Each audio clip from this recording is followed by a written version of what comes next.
Giving all praise, honor, glory to Yahawah, BAHASHAM, YAHAWASHI, BAHASHAM, Rakahakadash, double honors to the apostles and the elders of Great Millstone, and the sincere shalom to the Hakim that's out there pushing in sincerity and the truth and that sound doctrine. This is going to be a really quick video uh, on, sacrifices, man. Okay. You got this thing, that's being pushed out now, about us being Israelites and stuff like that, and everybody knows, and everybody's seen IUIC in their march and stuff like that, and you got certain people that claims to identify themselves as Israelites, like Irving and Kanye or Ye, um, so here's the thing, man, for all you people out there, you know, I did a video on what on my other channel, um, yeah, which has a flag now. But I did a video on that channel saying what comes next. I was pretty much going into what comes next after after you find out you're Israelite and not some black ass African American or whatever, Negro, whatever they call us in these times. They got all those types of names. You're just not some nigga that can shoot a ball and a hoop or throw a football across a field, man. All right, so I was going into that, but there's more even than that, because then as you study, you know, um, as you study, see, being an Israelite, on camera looks all good, right? All flashy, you get the get on people and stuff like that, which that's not really that we're not out there just to get on people, man. You know, that's first of all, we're not out there just to get on people, but it looks flashy, it's all good and stuff like that. But what happens is it's kind of going off of that video I did. What happens after know you're Israelite? Now in that video I said, yeah, studying and increasing knowledge on that and actually doing your very best to live as an Israelite. There are things that come with that though. When you're doing your very best to live as an Israelite and not a person in this world, what do you think you're doing? You're being holy, okay? You're being holy, which means set apart, all right? And obviously, look, the Lord said, if the world hates you, know that it hated me before it hated you. Why did it hate him? Because he was pushing truth, all right? He was set apart from the rest of the world. So it's the same thing today. The world will love its own. But if you're not of the world, then the world is going to hate you. So when you're not, you get on a woman for the bullshit, everybody hates you. You don't talk, you don't raise your voice at a woman and stuff like that. That's what you'll hear. You don't raise your voice up at her. You don't talk to that sister that way. But the whole time, you're just showing her love, man, because you're getting on her for the wrong things that she's doing that's going to destroy her. Well, let's talk about the men first, man. Because we keep it in order. And that's one thing this world hates is order. See, when you have order, everybody hates you. All right? When you tell the people that the man is the head, people want to hate you.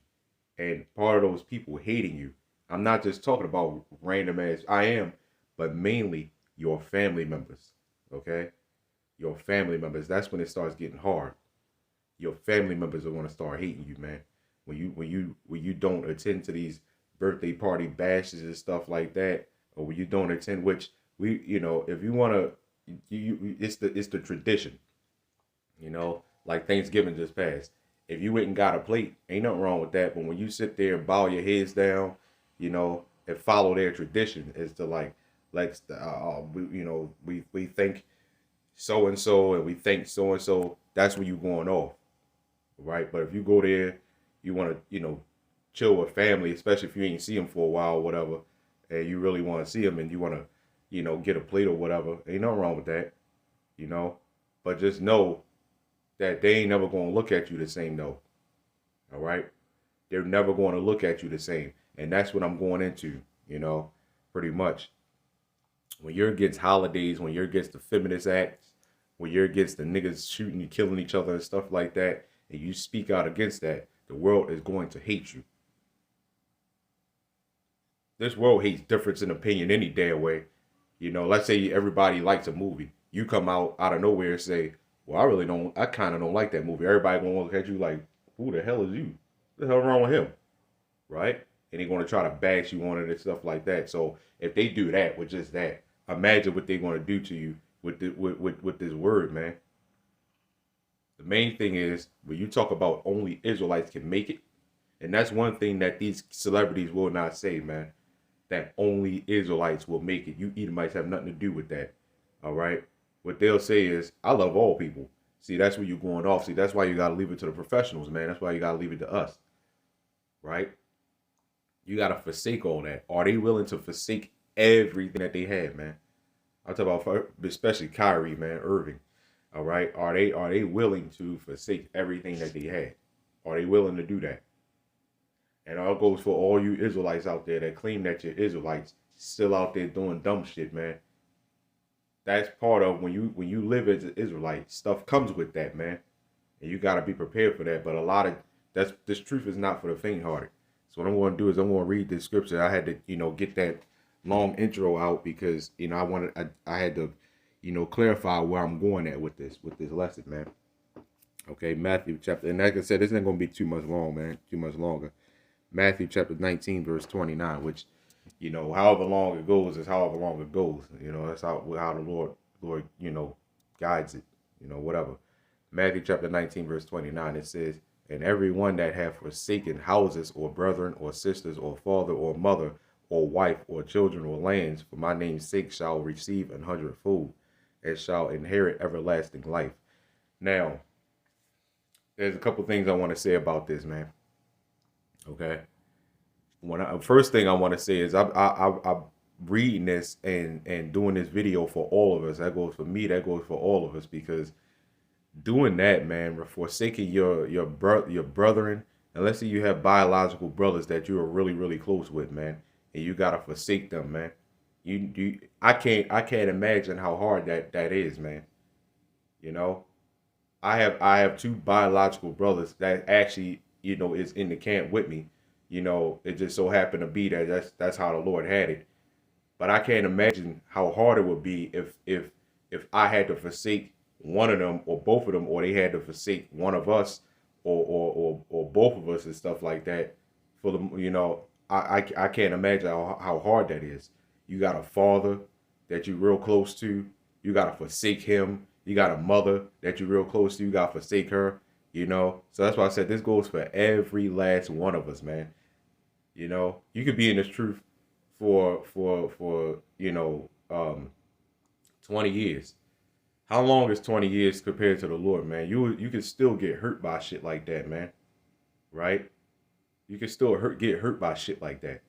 You got a wife that you've been with for damn near forever, man. And she decided to leave you, and you just gotta let it go. You can't follow the footstep. You can't follow, and try to go chase after, because that could bug you out of the truth. See, that'll hurt you though. I can't imagine how hard that shit is, man. Right? You got to forsake your own son or daughter because there are many brothers in the truth.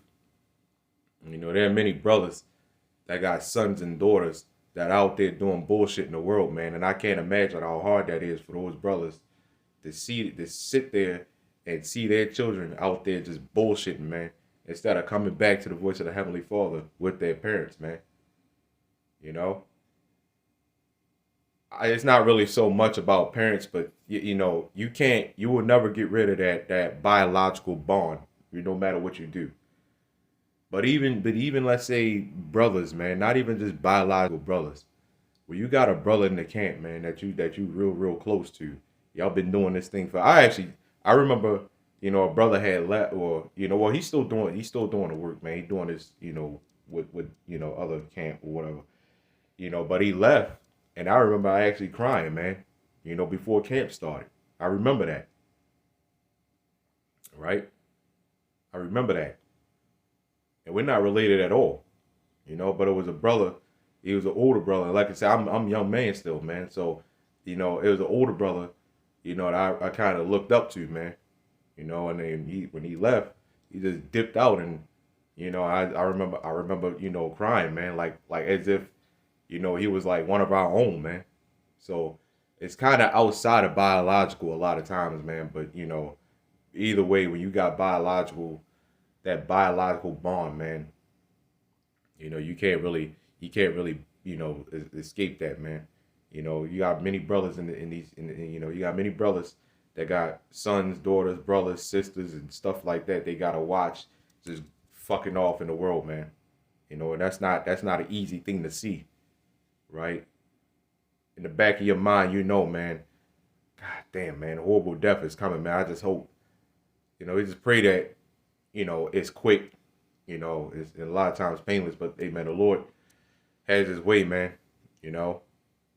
So you gotta do all this for you know, the Lord's name's sake, man. For Lord YAHAWASHI, man. You know, leaving all that stuff behind, you know. Another thing I want to say about this too, because I recently had a comment on one of my other videos a couple months ago that said, you know, this guy came out of nowhere and said, well, you know, y'all teaching lies and stuff like that, because if you were teaching the truth, you wouldn't have anything. You wouldn't have a camp. You wouldn't have a brother. You wouldn't have you wouldn't have family. You wouldn't have nothing. You would just be sitting there on the cinder block and shit like that. Pretty much that's what he was saying. When you read this, that's not exactly the case, man. You know, people, the men of old have forsook everything, but you realize they still had stuff. This doesn't mean that you're just going to be sitting out there on the stoop looking crazy and shit, man. That's not what that means, man. All right? If you got a son, daughter, brother, a father, mother, brother, sister that's going off, you got to forsake that. That doesn't mean you got to forsake them. You know, that doesn't mean that you can't, you know, see them or, you know, even love them, because, you know, you still are supposed to love your family, you know.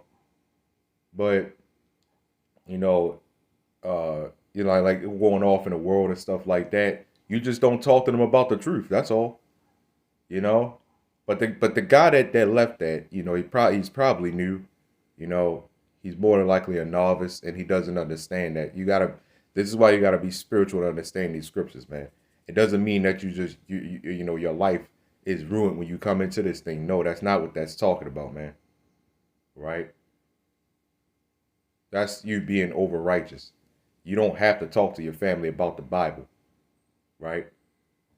They're in the world. You go chill with them or whatever, and then you leave. But if they ever talk about the Bible and, you know, try to sway you away from the truth, that's when you get the hell up out of there, man. And you leave them alone. Right? But that's why you novices have to get off of the comment board and really sit down and read scriptures and listen. All right? And I'm novice, I mean young, old, it don't matter, man. You 50, 60 years old coming into the truth, right? Or call yourself trying to come in the truth, and you sitting there on the comment board correcting brothers and stuff like that been doing this for years, you have to shut down, man. You know, if you're a novice, stay the hell off, man. And that's why understanding the scripture is not just talking about, you know, just completely ruining your life, man. You still gotta have a somewhat of a life, you know, as long as you're here. You still need a job. So what you're saying, you know, yeah, if your job sees you out there and they want to fire you, then fuck it, man. Which, you know, find another job. You forsake that job for that. But in the meantime, if they don't know nothing about it and you still doing your thing, then go ahead, man. So what that mean? Just forsake your job and it just looks stupid. I bet everybody still got bills to pay. That's why you still, you know, you got your phone or you know, or computer, you know, sending me comments and shit, because you're still paying bills. So if that's the case, then you wouldn't even have a job. Okay, this is the book of Luke, chapter 9, verse 59. It says, "And he said unto another, Follow me." This is YAHAWASHI. Follow me. And but he said, Lord, suffer me first to go and bury my father. YAHAWASHI, who in the world calls Jesus Christ, said unto him, Let the dead bury their dead. but go thou and preach the kingdom of the Most High. So this man, asked Yahawashi, if he could go and, bury his father who just died, and Yahawashi said, let their dead bury their dead. All right, let the dead bury their dead. What does that mean? Leave them behind and go and preach, the kingdom of the Most High, because he's dead anyway. So you gotta forsake that. Fuck it. The Lord Yahawashi pretty much told this man, no, fuck it. Don't worry about him. Right? Go and preach the kingdom of the Most High, man. Go and preach the kingdom of my Father. All right. Verse 61, it says, and another also said, Lord, I will follow thee, but let me first go bid them farewell, which are at my home, which are at my house. And Yahawashi said unto him, no man having put his hand to the plow, all right, and looking back is fit for the kingdom of the Most High. Pretty much saying, look, the hell with them. You go. Don't bid them farewell. Go. Because you already put your hand to the plow, so what you going to do? You want to look back? Lord Yahawashi said, no. Don't worry about that. Go and preach the kingdom of the Most High. Go. Follow me. You coming with me. Right? If you look back and you try to bid them farewell, you're not fit for the kingdom of heaven. And that's the same thing for today. And that goes for all of us, man. You got a family member that you really love, man, and they don't want no dealings with you. You decide to just drop the truth, for them, and not forsake them for the Lord, right? Then you're not fit for the kingdom of the Most High. You already put your hand to the plow. Now you're trying to look back, right? The hell with family members, man. When it comes to this, all right. And again, that go for me. That go for all of us, man. This is just a reminder video. That's all this really is. And there's another scripture in there that said, I believe even in Matthew, it said, if you love, pretty much father, mother, brother, sister, son or daughter, more than, the Most High, then you're wicked. You're going off. I'm just slightly paraphrasing. You're going off. You're not supposed to do that. The Lord comes first before everybody. And we actually had, tests with people, when it comes to that, right? You got to put your wife. We had this guy come up. He said, you got to put the Lord before your wife. And he said, well, the Lord gave me my wife, so no, she comes first. It's like, see, that's where you going off. And that's why the Lord is getting ready to come back and destroy this bitch, man. That's why, but before that, that's why Jacob's trouble is coming, man. Because you worshiping your wife more than you worship the Lord, man. First off, you worshiping your wife in general, man. You're not supposed to do that. She's supposed to worship you. But this is why true alpha males are going to have a problem with women, because these women don't want to hear that, right? When we say, look, you're supposed to worship me. You're supposed to reference me, right? Not on no tyrannical bullshit. That's just what it is, man. We're not being tyrants. See, when we talk about masculinity, right? They call it toxic. What's so toxic about it? I'll tell you what's toxic, what's real toxic, masculinity. Jake roll up, which ain't even really masculinity, it's just effeminate, all right? But Jake roll up, I'm going to take your bitch. I'm going to take your wife, right? That's toxic masculinity, man. That's what that is, all right? Oh, that's an example of what that is. But telling a woman and putting a woman in her place is nothing toxic about that, man. It's just order, right? And that's when living as an Israelite, that's all part of it. You got a lot of Jake that's afraid of these damn women, man. And I have no idea why, man. Now, to a degree, just try to, start shit with you, just walk away, because you understand that they got a police system on their side. They'll lock you up even for just, calling them a name and shit after they done called you 30 different names and shit. And you call them one, and then they calling before they even call the police. You know who they calling? Their cousins, uncles, fathers, brothers, sons, whoever, man. And then what? Shootouts happen, stabbings happen, and then she walking around, you know, going about her merry little way, man. All right. So anyway, man, part of living as an part of living as an Israelite is, forsaking, man, making sacrifices. So are you willing to make that sacrifice, man? And that goes for, me and everybody else, man. Are you willing to make that sacrifice? All of us have already made many sacrifices, man. But I'm just saying, there is more to come, man. Shit ain't over yet, right? There's much more to come, man. So giving all praise, honor, glory to Yahweh. BAHASHAM, YAHAWASHI, Shalom.